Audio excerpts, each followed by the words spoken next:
Hello students, in this video we'll discuss chapter number 5, Decline of the Mughal Empire. बेटा ये chapter आपके लिए बहुत ही ज़्यादा इंटरेस्टिंग होने वाला है। क्यों इंटरेस्टिंग होने वाला है? क्योंकि इसके लिए जो बेस है वो आप क्लास 7th में बना के आए हैं। कैसे बना के आए हैं बच्चा? क्लास 7th में आप लोगों ने पढ़ी है मिडेवल हिस्ट्री। मिडेवल हिस्ट्री में आपने दिल्ली सल्तनत और मुग़ल एम्पायर दोनों पढ़े हैं। तो जो मुग़ल एम्पायर था आप सबने देखा कि बहुत ही माइटी था, बहुत बड़ा था। तो एक क्वेश्चन आप लोगों के दिमाग में इस चैप्टर का नाम पढ़ते ही आ रहा होगा कि कैसे इतना बड़ा माइटी मुग़ल एम्पायर डिक्लाइन हो गया, क्या रीजंस थे इसके पीछे। मतलब ये चैप्टर ऑल इन ऑल बहुत ज़्यादा इंटरेस्टिंग होने वाला है। और बच्चा ये जो मुग़ल एम्पायर का डिक्लाइन है ये एक ट्रांजिशन फेज़ है, क्योंकि मुग़ल एम्पायर के डिक्लाइन होते ही इंडिया का मॉडर्न पीरियड शुरू होगा। मतलब ईस्ट इंडिया कंपनी का रोल धीरे धीरे अब इंडिया पे एस्टेब्लिश होगा। ठीक है, दिल्ली सल्तनत के बाद आए थे मुग़ल एम्पायर। अब मुग़ल एम्पायर जैसे डिक्लाइन करेगा कौन आ जाएगी? East India company, British rule India में स्टार्ट होगा। चलो, अ पीरियड ऑफ ट्रांजिशन, पहली हेडिंग है पीरियड ऑफ ट्रांजिशन। तो मिडेवल पीरियड से मॉडर्न पीरियड में जाने का जो ट्रांजिशन फेज है वही क्या है? मुग़ल एम्पायर का डिक्लाइन। ठीक है बात। The transition from medieval to modern period begin with the decline of Mughal empire in the first half of 18th century. 18th century का जो फर्स्ट हाफ था 1707 में। कब? 1707 में डेथ हो जाती है बच्चा औरंगज़ेब की। औरंगज़ेब की डेथ के साथ ही ये माइटी एम्पायर बहुत जल्दी जल्दी डिक्लाइन करने लग जाता है ना। Aurangzeb last powerful Mughal ruler थे। Aurangzeb last powerful Mughal ruler थे। जैसे ही औरंगज़ेब की डेथ होगी उसके बाद से देखना बेटा पूरा मुग़ल एम्पायर डिक्लाइन होने लग जाएगा।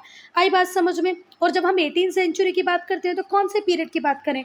वो पीरियड जो 1701 से स्टार्ट होके कहाँ ख़त्म हो रहा है?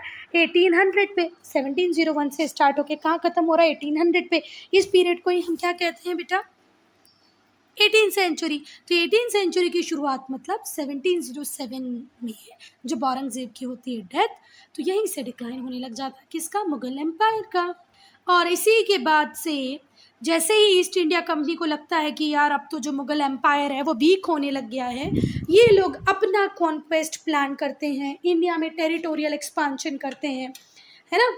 और इंडिया में अपने पॉलिटिकल डोमिनेशन को बढ़ाते हैं, क्योंकि जब तक औरंगज़ेब थे ये फुल फ्लेजेड वे में इस चीज़ को कर नहीं पा रहे थे। पर औरंगज़ेब की डेथ के बाद ईस्ट इंडिया कंपनी ने टेरिटोरियल कॉन्क्वेस्ट किए, पॉलिटिकल डोमिनेशन स्टार्ट कर दिया इंडिया पे। कहाँ? Middle of 18th century. Middle of 18th century में भी एक ईयर याद रखें, 1757 में हुआ बैटल ऑफ प्लासी।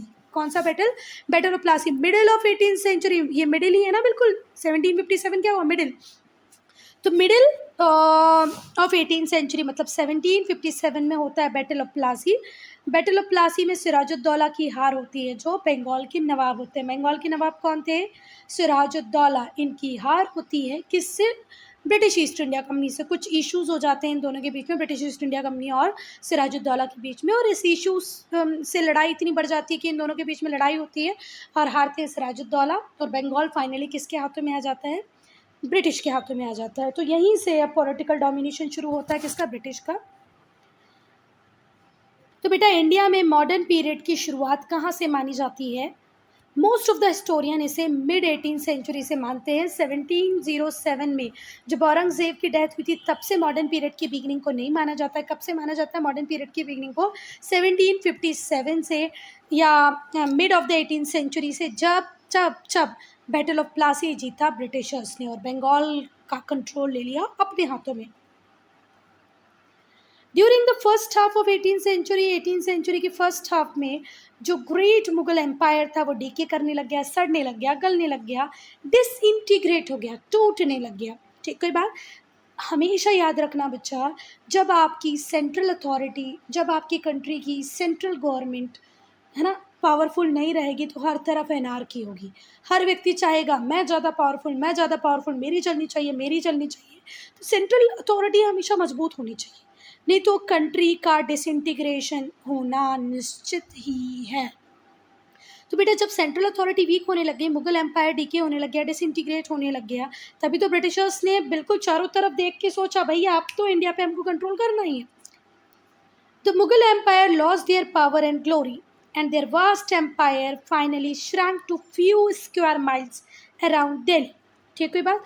जब मुग़ल एम्पायर डीके करने लग गई, डिसइंटीग्रेट होने लग गई, मुग़ल एम्परर्स जो बादशाह थे उनकी पावर ख़त्म होने लग गई, तो इनका जो इतना बड़ा एम्पायर था ना, इतना लीजन माइटी, वो श्रैंक होने लग गया, सिकुड़ने लग गया और कहाँ तक बच गया? सिर्फ दिल्ली तक बचा रह गया, है ना। दिल्ली से फ्यू स्क्वायर किलोमीटर्स के पेरीमीटर में ही बस वो सर्कमफेरेंस में ही वो रहा, है ना।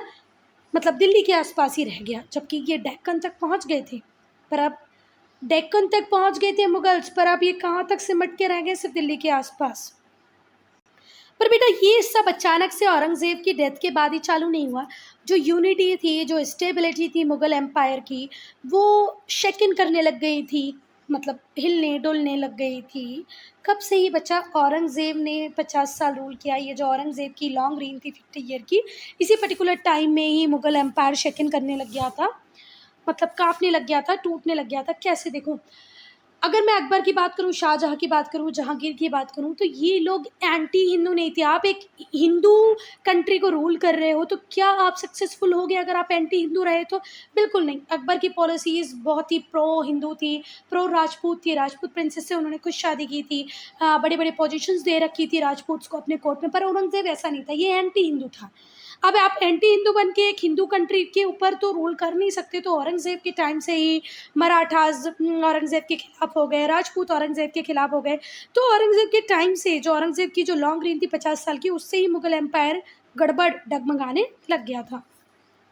The death of Aurangzeb, the last of the great Mughals. Mughal rules में मुग़ल रूलर्स में जो ग्रेट मुग़ल रूलर्स थे, जो पावरफुल मुग़ल रूलर्स थे, उनमें लास्ट नाम औरंगज़ेब का ही आता है। इसके बाद कोई भी बहुत ज़्यादा पावरफुल नहीं हुआ।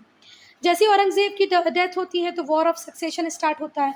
ये कोई नई बात नहीं है बच्चा, वॉर ऑफ सक्सेशन तो इनमें हमेशा से ही चला आया है। औरंगज़ेब ने खुद अपने भाइयों को मार के पोजीशन ली थी, दारा शिकोह को मार दिया, दूसरे भाइयों को मार दिया और फिर जाके राजा बना था। तो औरंगज़ेब के बच्चों ने जो देखा था वो भी तो वही करेंगे। उन्होंने भी वॉर ऑफ सक्सेशन किया। इनके जो 3 बेटे थे उनके बीच में वॉर ऑफ सक्सेशन चालू हो गया। Bahadur Shah eventually ascended the throne in 1707 और फाइनली बहादुर शाह को औरंगज़ेब की डेथ के बाद थ्रोन मिला। कब? 1707 में, at the age of 65। Oh my God!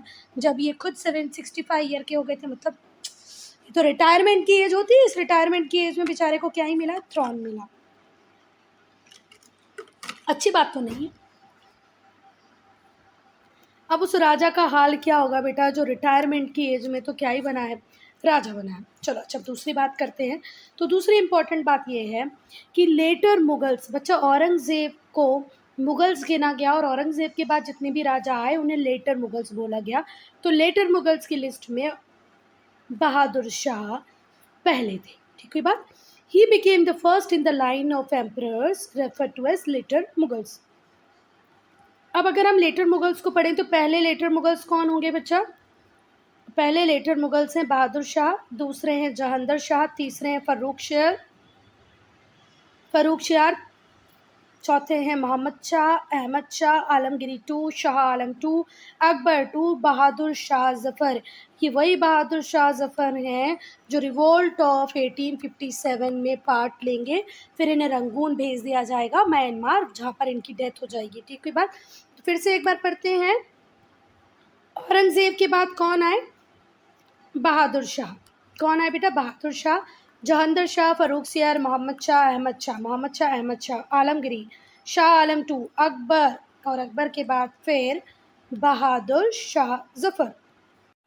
अब हम आते हैं बच्चा अपने रियल असली क्वेश्चन पे कि भाई ये इतना बड़ा मुग़ल एम्पायर डिक्लाइन कैसे हो गया? कौन से वो रीज़न थे, कौन से वो कारण थे जिनकी वजह से इतना माइटी एम्पायर डिक्लाइन कर गया? तो बेटा सेवरल फैक्टर्स थे, कोई 1-2 रीज़न नहीं थे, बहुत सारे फैक्टर्स रिस्पॉन्सिबल थे इस चीज़ के लिए कि कैसे धीरे-धीरे करके ये डिसइंटीग्रेट हुआ, टूटा और इवेंचुअली पूरी तरह कोलैप्स कर गया।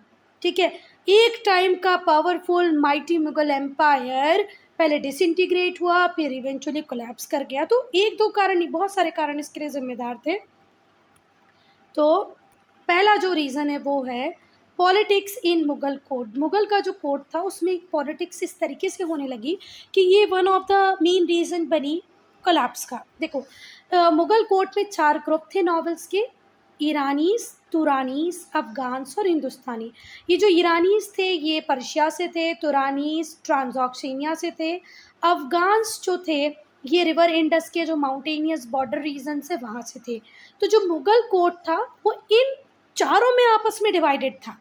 मतलब ये चारों कंस्टेंट स्ट्रगल करते रहते थे, मेरे पास पावर है, ईरानी सोचते थे हम ज़्यादा पावरफुल, तुरानी सोचते थे हमारे पास ज़्यादा पावर है, हमें डिसीजन में वेटेज मिले। मतलब ऑल इन ऑल ये आपस में स्ट्रगल में रहते थे। दे आर म्यूचुअल जेलिस, ये एक दूसरे से जो जलते रहते थे, इनके आपस में जो राइवलरीज थी, इससे मुगल एडमिनिस्ट्रेशन को बहुत हार्म मिला बच्चा, and undermined the Prestige and authority of Mughal emperor. और मुगल एम्परर की जो प्रेस्टीज थी, जो अथॉरिटी थी, उसको भी बहुत कम कर दिया इनकी आपस की लड़ाई ने। यहाँ पर एक वर्ड लिखा है बच्चा, अंडरमाइन। क्या लिखा है?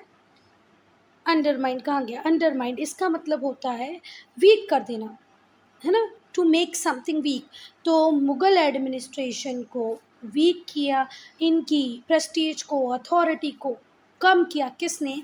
ये जो कोर्ट में ये 4 टाइप के नॉवेल्स थे, ईरानीज़, तुरानीज़, अफ़गान्स और हिंदुस्तानी, आपस में लड़ रहे थे और नुकसान किसका हो रहा था? मुग़ल एम्पायर का। अब हम पढ़ेंगे जागीरदारी क्राइसिस। बेटा होता क्या था, राजा जितने भी एरिया पे कंट्रोल करता था ना, तो कुछ ज़मीनें तो वो अपने पास रखता था और बाकी की जो ज़मीनें होती थी उनको जागीर बोलते थे। और ये जागीर वो किनको दे देता था? अलग अलग लोगों को दे देता था। जैसे एक्स को ये दे दी, वाई को ये दे दी, ए को ये दे दी, बी को ये दे दी। तो इन एक्स वाई ए बी को क्या बोलते थे? जागीरदार। ठीक हुई बात। और ये जागीरदार का काम होता था यहाँ से टैक्स कलेक्ट करना और फिर राजा को दे देना, है ना। तो मुग़ल ऑफ़िसर्स को, जो मुग़ल ऑफ़िसर्स राजा को सर्विसेज देते थे, काम करते थे, उनको उनकी सैलरी के बदले में क्या मिलती थी? जागीर। क्या मिलती थी? जागीर। तो वो लोग बहुत खुश होते थे, बड़ी-बड़ी जागीर उनके पास होती थी, वहाँ से टैक्स कलेक्ट करते थे। पर ये जितने भी नॉवेल्स थे जो अभी लड़ रहे थे, तो ये सिर्फ़ पॉलिटिकल पावर और इन्फ्लुएंस के लिए नहीं लड़ रहे थे। उन्हें चाहिए रहता था कि सबसे अच्छी जागीर जो हो वो हमें मिले। देखो बेटा, अगर मैं बात करूँ कि क्या इंडिया में सारी ज़मीनें एक ही तरीके से फ़र्टाइल हैं? कुछ ज़मीनें बहुत ज़्यादा फ़र्टाइल हैं, कुछ ज़मीनों पे फ़र्टिलिटी कम है, किसी पे बहुत कम है, कुछ बैरन लैंड भी है। तो हर जागीरदार का सपना होता था कि उसको जो ज़मीन मिले वो सबसे ज़्यादा फ़र्टाइल मिले। तो अब देखते हैं बुक में क्या लिखा है कि जो पॉलिटिकल कंपटीशन चल रहा था पॉलिटिकल पावर के लिए, इन्फ्लुएंस के लिए, ये कंपटीशन सिर्फ कोर्ट तक ही लिमिटेड नहीं था। ये आपस में इसलिए भी लड़ रहे थे कि उन्हें सबसे प्रॉफिटेबल जागीर मिले, वो ज़मीन मिले, वो ज़मीन का टुकड़ा मिले जिसमें सबसे ज़्यादा खेती वगैरह होती हो, कल्टीवेशन होता हो। तो ये भी एक कारण था नॉवेल्स के बीच में लड़ाई का। In addition to the competition for political power and influence, there was a scramble for best and most profitable Jagir among rival novels. Novels जो लड़ते थे वो इस चीज़ के लिए भी लड़ रहे थे। तो जो मुग़ल ऑफिसर्स थे उन्हें जागीर मिलती थी as a payment of their services. जितने भी मुग़ल ऑफिसर्स होंगे जो सर्विसेज देंगे कोर्ट को, राजा को, उसके बदले उन्हें जागीर मिलेगी। पर 17th सेंचुरी तक ऐसा हो गया बच्चा कि अब जागीर बची ही नहीं। अब जागीर सिर्फ उतनी ही बची है जितनी राजा की अपनी है, बाकी तो सारी बाँट दी है उसने। पर फिर भी न्यूली रिक्रूटेड ऑफिसर को सेटिस्फाई करने के लिए जो राजा था, उसने अपनी, जो एम्परर था, उसने अपनी क्राउन लैंड्स, मतलब जो राजा के अंदर जो ज़मीनें आती थी उनको ही क्या कर दिया? बाँटना शुरू कर दिया। क्राउन लैंड को ही जागीर लैंड में कन्वर्ट कर दिया। और किसको दे दी? नॉवेल्स को दे दी, न्यूली रिक्रूटेड ऑफिसर्स को दे दी। इससे बेटा राजा को ह्यूज रेवेन्यू लॉस होने लगा, उसकी जो रॉयल ट्रेजरी थी वो लगभग खाली हो गई। क्यों खाली हो गई? क्योंकि जिन ज़मीनों पे वो टैक्स कलेक्शन राइट रखता था, अब तो वो भी उसने न्यूली रिक्रूटेड ऑफिसर्स को बाँट दी थी। तो अब उसके पास रॉयल ट्रेजरी में पैसा आएगा कहाँ से? वो तो धीरे-धीरे करके ख़त्म हो जाएगा। और यहाँ से फर्दर डिक्लाइन स्टार्ट हुआ किसकी पावर में? मुग़ल एम्परर की पावर में। अब वीक मिलिट्री ऑर्गेनाइजेशन की बात करेंगे। देखो राजा जब तक ही राजा है, जब तक उसकी आर्मी मिलिट्री स्ट्रॉन्ग है। नो मिलिट्री नो राजा, ऐसा ही सीन होता है। चलो, तो बच्चा जब अकबर रूल कर रहे थे तो अकबर ने एक बहुत बढ़िया सिस्टम बनाया था जिसको हम बोलते हैं मनसबदारी सिस्टम। इस सिस्टम को उन्होंने बनाया था इसलिए कि वो एब्सोल्यूट कंट्रोल कर पाएँ आर्मी पे, है ना? एब्सोल्यूट पावर रहे उनकी, प्रॉपर कंट्रोल रहे आर्मी पे, इसलिए उन्होंने मनसबदारी सिस्टम बनाया। ये सिस्टम एक टाइम तक तो बहुत अच्छा चला, जब तक अकबर थे बहुत अच्छा चला। पर जैसे-जैसे अकबर के बाद शाहजहाँ, जहाँगीर, शाहजहाँ ये लोग आए, तो उसके बाद ये सिस्टम धीरे धीरे करके वीक होने लग गया था, begin to break down towards the end of 17th century, और 17th सेंचुरी से ही ये धीरे धीरे करके ब्रेक डाउन होने लग गया। इस सिस्टम में क्या होता था, मनसबदार को मेंटेन करने पड़ते थे फिक्स नंबर ऑफ ट्रूप्स। इन्हें भी एक ज़मीन का टुकड़ा दे दिया जाता था, उस टुकड़े पे ये टैक्स वसूलते थे और कुछ फिक्स नंबर में ट्रूप्स को ये रखते थे, और जब भी राजा को ज़रूरत पड़ती थी राजा को ये ट्रूप्स दे देते थे। They were given jagir as the payment of doing so. ये मनसबदार ये जो काम करेंगे कि ये घोड़ों को, लोगों को, मतलब शोल्जर्स को मेंटेन करेंगे, अभी कहाँ से मेंटेन करेंगे बच्चा, तो इनको भी हम क्या दे देते थे, जागीर। क्या बोलते थे कि आप ये जो काम कर रहे हो, ट्रूप्स को मेंटेन कर रहे हो, इसलिए ये जागीर रख। तो ये मनसबदारी सिस्टम भी कोलैप्स कर गया था 17th सेंचुरी की शुरुआत। बाद में क्या हुआ, जो मनसब थे उनके नंबर बहुत ज़्यादा बढ़ने लग गए और जागीर की कमी तो हमने देखा पहले ही आ गई थी। मनसबदार आपके लिए ट्रूप्स मेंटेन करेगा जब उसके पास प्रॉपर जागीर होगी, ज़मीन ही नहीं होगी, वो उस पर टैक्स ही कलेक्ट नहीं करेगा तो सोल्जर्स को खिलाएगा क्या, घोड़ों को क्या खिलाएगा, जो एलिफेंट होते थे आर्मी में उनको कितना खाना खाना खिलाना है, वो कहाँ से आएगा। करप्शन होने लगा, ये सिस्टम धीरे धीरे करके बिल्कुल इनएफिशिएंट हो गया। जो मनसबदार थे उनको ट्रूप्स का जो कोटा मेंटेन करना होता था वो कर नहीं रहे थे, उन्होंने करप्ट मेथड अडॉप्ट कर ली थी। इससे भी जो मिलिट्री स्ट्रेंथ थी मुगल्स की वो डिक्लाइन कर गई, और जो मुग़ल आर्मी थी जिसको टाइम के साथ अपने आप को मॉडर्न बनाना चाहिए था, अपडेटेड रखना चाहिए था, ऐसा कुछ भी नहीं हुआ। The Mughal army also fail to keep pace with the time, time के साथ अपने आप को अपग्रेड नहीं कर पाई। जो मुग़ल रूलर्स थे did not have a navy, Mughal rulers की तो नेवी थी नहीं, उन्होंने कोई एफर्ट भी नहीं लगाया कि चलो नेवी बनाते हैं। इनके जो इक्विपमेंट थे, जो टेक्निक्स थी वॉरफेयर की, लड़ाई करने की, जो इनकी वेपन्स थे, इनकी जो टेक्निक्स थी वो बहुत ही ऑब्सलीट, ऑब्सलीट का मतलब होता है बच्चा आउटडेटेड। आउटडेटेड टेक्नोलॉजी और न्यू टेक्नोलॉजी में बहुत ज़्यादा डिफरेंस होता है, ये हम देख रहे हैं कि हम हमारे मोबाइल्स को कंटिन्यू चेंज करते रहते हैं क्योंकि नई नई टेक्नोलॉजी आती जा रही है। ऐसे आर्मी को भी बच्चा अप टू डेट रहना पड़ेगा, है ना। तो ऑब्सलीट टेक्नोलॉजी से कुछ भी नहीं होगा, तो इनके पास जो वॉरफेयर, युद्ध लड़ने की जो टेक्नोलॉजी थी बहुत ही ऑब्सलीट थी। Nothing was done to reform, और इसको सुधारने के लिए कुछ भी नहीं किया गया। आर्मी को मॉडर्नाइज नहीं किया गया, स्ट्रेंथन नहीं किया गया, तो आर्मी धीरे धीरे करके पूरी तरह वीक हो गई। और आर्मी का वीक होना मतलब एम्पायर का कोलैप्स कर जाना। इसके बाद हुआ बेटा एक और कारण, वॉर ऑफ सक्सेशन। ये मुगल्स में रूल ही था शायद, राजा मैं राजा मैं राजा, राजा बनने के लिए लड़ते ही रहते थे ये लोग। तो जब मुग़ल रूलर की डेथ होती तो ये वॉर ऑफ सक्सेशन में लग जाते।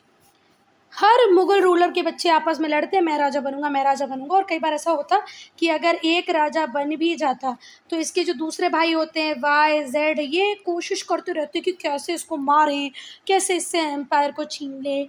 ऐसे ही जब अकबर रूलर बने तो उनका भी एक भाई था, वो कामरान मिर्ज़ा था या मिर्ज़ा कामरान या हाकिम मिर्ज़ा, ऐसी करके कुछ नाम था। वो हमेशा अकबर के खिलाफ ही रहा, है ना। अ, मतलब ये वॉर ऑफ सक्सेशन हमेशा चला आया है, ये औरंगज़ेब के बाद कोई नई बात नहीं थी, या औरंगज़ेब ने भी कुछ नया नहीं किया था, ये पूरे टाइम हमेशा कंटिन्यू रहा। चल, तो जैसे ही मुग़ल रूलर की डेथ होती इनमें generally war of succession start हो जाता है among the rival claimants of the throne. जो लीगली क्लेम कर सकते हैं जो लोग, मतलब राजा के 4 बेटे हैं तो चारों बोलेंगे मैं राजा मैं राजा मैं राजा।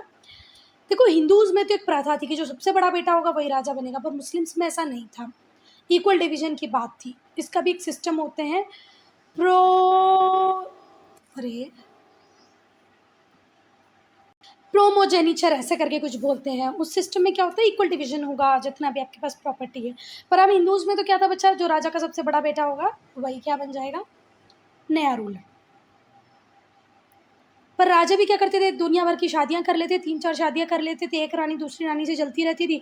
जैसे आप लोगों ने महाराणा प्रताप देखा होगा, तो महाराणा प्रताप की जो छोटी माँ थी, जिनको छोटी माँ बोलते थे, वो भी तो अपने बेटे को राजा बनाना चाहती थी, है ना। वो कहाँ चाहती थी कि महाराणा प्रताप राजा बन जाए। तो ये कोई नई बात नहीं है भाई, ऐसा होता ही रहता है। चलो, अब क्लेम का क्लेमेनेंस जो थे उस थ्रोन के, वो आपस में लड़ते थे। तो ये जो सिविल वॉर थी ये बहुत कॉस्टली और डिस्ट्रक्टिव होती थी। इससे जो रिसोर्सेज होते थे एम्पायर के वो ड्रेन हो जाते थे। पॉलिटिकल अपहीवल होने लगती थी। जब 4 भाई आपस में लड़ने लगते थे तो जिन टेरिटरीज़ को ये मुग़ल जीत चुके होते थे ये इसका फ़ायदा उठाने की कोशिश करते थे। अरे ये तो आपस में लड़ रहे हैं, चलो हम इंडिपेंडेंट हो जाते हैं, हम इंडिपेंडेंट हो जाते हैं। तो फाइनेंशियल लॉस था, पावर का भी लॉस था, इनका आपस में लड़ना।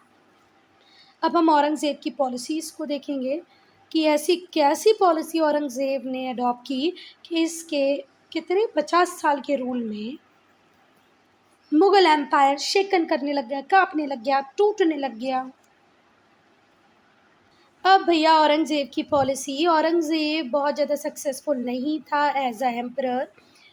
उसने कभी भी इस बात पे ध्यान नहीं दिया कि भई मैं एक हिंदू कंट्री के ऊपर रूल कर रहा हूँ, एक ऐसी कंट्री जहाँ पर मेजर रिलीजियन हिंदुइज़्म है। ये बात इसके दिमाग से शायद थोड़ी आउट हो गई थी, है ना? उसको ये नहीं कभी समझ में आया कि यार ये जो इतना बड़ा एम्पायर है, इतना वास्ट एम्पायर है, इसकी प्रोग्रेस, इसकी स्टेबिलिटी रिलीजियस टॉलरेंस पे डिपेंड करती है, सपोर्ट, यूनिटी पे डिपेंड करती है। लोग जब तक सपोर्ट करेंगे नहीं, आपको यूनिटी नहीं रहेगी लोगों में, तब तक क्या इतना वास्ट एम्पायर आप मैनेज कर पाओगे प्रॉपर्ली? नहीं। हर जगह से हर व्यक्ति खड़ा हो जाएगा और लड़ने लग जाएगा, तो एम्पायर तो कहीं पर भी नहीं रहेगा। पर ये बात औरंगज़ेब को समझ में ही नहीं आ रही थी। इसकी जो रिलीजियस इनटॉलरेंस की पॉलिसी थी, ये एंटी हिंदू जो पॉलिसीज़ थी, इसने शुक किया, मतलब हिला के रख दिया foundation of the entire Mughal empire. पूरे एम्पायर के फाउंडेशन को हिला के रखने के लिए एक इनटॉलरेंट रिलीजियस पॉलिसी ही रिस्पॉन्सिबल थी। ठीक है बात? चलो, फिर इसने दूसरा गलत काम किया बच्चा, डेक्कन कैंपेन। इसने कॉस्टली और लॉन्ग ड्रॉन यूनियस लड़ाइयाँ की। कहाँ? डेक्कन कैंपेन के लिए। डेक्कन को जीतना इतना आसान नहीं था, पर डेक्कन को जीतने के लिए इसने खूब पैसा बहाया। बहुत सारे वॉर किए इसने, सिख के साथ, मराठास के साथ, जाट के साथ, राजपूत के साथ। वो राजपूत जो कभी भी अकबर से नहीं लड़े, पर औरंगज़ेब से लड़ने को रेडी हो गए, है ना? देखो एक टाइम के बाद तो राजपूत के बहुत अच्छे रिलेशनशिप हो गए थे किसके साथ? अकबर के साथ। पर वो भी लड़ रहे हैं किसके साथ? इनिशियल लेवल में अकबर और राजपूत की भी लड़ाई हुई, पर बाद में कोई लड़ाई ऐसी नहीं हुई। तो न्यूमरस वॉर हुए सिख के साथ, मराठा के साथ, जाट के साथ और राजपूत के साथ। तो जो रॉयल राजपूत थे, इन्होंने अपना सपोर्ट छीन लिया किससे? औरंगज़ेब से, जो कि उन्होंने मुग़ल एम्पायर की स्टेबिलिटी के लिए बहुत ज़्यादा कंट्रीब्यूशन दिए थे राजपूत से, पर अब औरंगज़ेब के साथ नहीं खड़े थे। इकोनॉमिक बैंक्रप्सी, पैसा ख़त्म हो गया। चलो, एक और मेजर कॉज था डिसइंटीग्रेशन का, वो था इकोनॉमिक बैंक्रप्सी के। जो मुग़ल एम्पायर के पास जो पैसा था, अब वो नहीं बचा, पूरा ख़त्म हो गया। बहुत बड़े अमाउंट में जो मनी थी, वो शाहजहाँ ने स्पेंड कर दी थी मैग्निफिसेंट मॉन्यूमेंट बनाने में, ताजमहल बनाने में। रॉयल ट्रेजरी लगभग खाली कर दी थी किसने? शाहजहाँ ने। शाहजहाँ ने बड़े-बड़े मैग्निफिसेंट मॉन्यूमेंट बनाए, जिसमें अपना राजकीय कोष था वो खाली करके रख दिया। इसके अलावा जो कमी थी वो फॉरेन इन्वेडर्स पूरी कर गए, फॉरेन इन्वेजन्स हुए। फॉरेन इन्वेजन्स किस-किस के हुए? नादिर शाह और अहमद शाह अब्दाली, 2 बड़े-बड़े इन्वेडर्स आए। कौन-कौन बच्चा? नादिर शाह और अहमद शाह अब्दाली। इन्होंने फॉरेन इन्वेजन किए। चलो, नादिर शाह कहाँ के रूलर थे? पर्शिया के रूलर थे। और अहमद शाह अब्दाली कहाँ के रूलर थे? अफ़गानिस्तान से। अफ़गानिस्तान से कौन आया? अहमद शाह अब्दाली। पर्शिया से कौन आया? नादिर शाह। ये क्यों आए? इंडिया को लूटने के पर्पज़ से आए। और इन्होंने मुग़ल एम्पायर की जो बची-कुची प्रेस्टीज थी, पावर थी, उसको भी शटर करके रख दिया। मतलब जो बोलते हैं ना, सोने पे सुहागा, बची हुई कसर कौन ले गए? कौन पूरी कर गए? नादिर शाह और अहमद शाह अब्दाली। इन्होंने मुग़ल पावर को, प्रेस्टीज को पूरी तरह ख़त्म कर दिया। नादिर शाह ने लूटा, प्लंडर किया दिल्ली को, और यहाँ से वैल्यूएबल ट्रेजर लेके चला गया।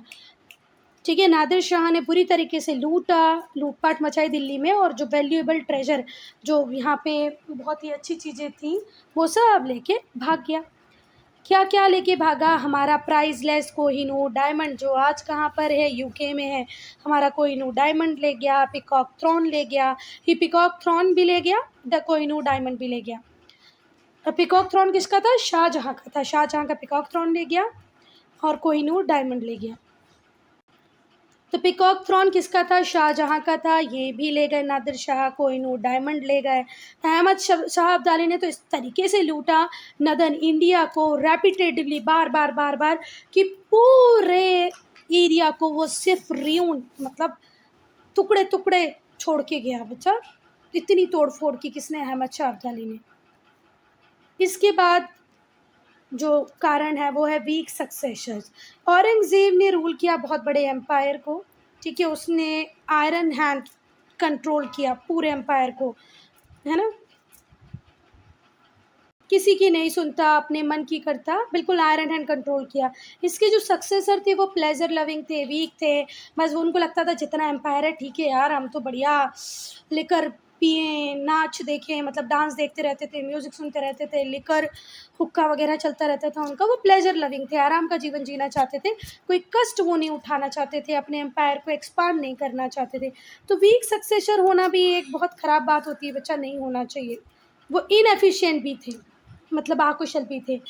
वो पपेट्स थे in the hand of powerful ambitious novel. वो जो 4 नॉवेल्स है ना, ईरानीज़, तुरानीज़, हिंदुस्तानीज़, अफ़गानी, इन सब के हाथों में कठपुतली। पपेट का मतलब क्या होता है? कठपुतली। तो जो आने वाले जो सक्सेसर थे, जो प्लेजर लविंग थे, वो इन्हीं पावरफुल और एम्बिशियस नॉवेल्स के हाथ की कठपुतली बनकर रह गए। जो प्रोविंशियल गवर्नर्स थे उन्होंने इस बात का एडवांटेज उठाया कि यार सेंटर में जो अथॉरिटी है वो तो बहुत वीक है, वीक गवर्नमेंट है, तो चलो हम अपनी इंडिपेंडेंट किंगडम बना लेते हैं, क्या ज़रूरत है अब इस कमज़ोर राजा के कंट्रोल में रहने की। तो उन लोगों ने मुगल प्रोविंस से टूटी और अपनी नई टेरिटरी बनाना चालू कर दी। अब मुगल प्रोविंसेस में बहुत सारे इंडिपेंडेंट किंगडम्स बनने लग गए। क्यों? क्योंकि एक सेंट्रल मजबूत अथॉरिटी नहीं है। सबको लग रहा अब तो भैया हम अपने मन के राजा बन जाएंगे, कहाँ ये पपेट किंग्स के कंट्रोल में रहे। This lead to the breaking up, collapse of empire. और इस तरीके से धीरे धीरे करके डिसइंटीग्रेट होती गई एम्पायर, ब्रेकअप होती गई, पूरी एम्पायर का कोलैप्स हो गया। अब जितनी भी होप थी कि यार ये मुग़ल एम्पायर वापस से रिवाइव होगा, ये बिल्कुल ख़त्म हो गई। क्यों? क्योंकि अब एक बड़ा चैलेंज आ गया था, वो था ब्रिटिश। ठीक है, अब ब्रिटिश ने डिसाइड कर लिया था कि आप वो चैलेंज देंगे मुग़ल अथॉरिटी को। इन्होंने पूरा एडवांटेज लिया वीकनेस का। जितने भी जो वीक मुग़ल रूलर थे उनकी वीकनेसेस को देखा, समझा और सोचा भैया अब तो इसको कंट्रोल करना आसान है। और इंडिया के एक बहुत बड़े पार्ट पे कंट्रोल एस्टेब्लिश भी कर लिया। किसने भाई? मुगल्स ने। बहादुर शाह ज़फ़र जो last of the Mughal ruler थे, last of the Mughals, Bahadur Shah Zafar, उन्होंने लीडरशिप को अज्यूम किया थोड़े टाइम के लिए रिवोल्ट ऑफ 1857 में अगेंस्ट द ब्रिटिश। ब्रिटिशर्स के खिलाफ जब रिवोल्ट ऑफ 1857 हुआ तो उस टाइम में बहादुर शाह ज़फ़र ने लीडरशिप, पर 1857 की रिवोल्ट में कुछ ज़्यादा नहीं कर पाए बहादुर शाह ज़फ़र। उनकी डिफ़ीट होती है, उन्हें रंगून भेज दिया जाता है जहाँ पर उनकी डेथ हो जाती है और इस तरीके से मुग़ल एम्पायर का एंड होता है, वो भी बहुत इनग्लोरियस। इतनी माइटी एम्पायर कैसे ख़त्म हो जाती है पता ही नहीं चलता।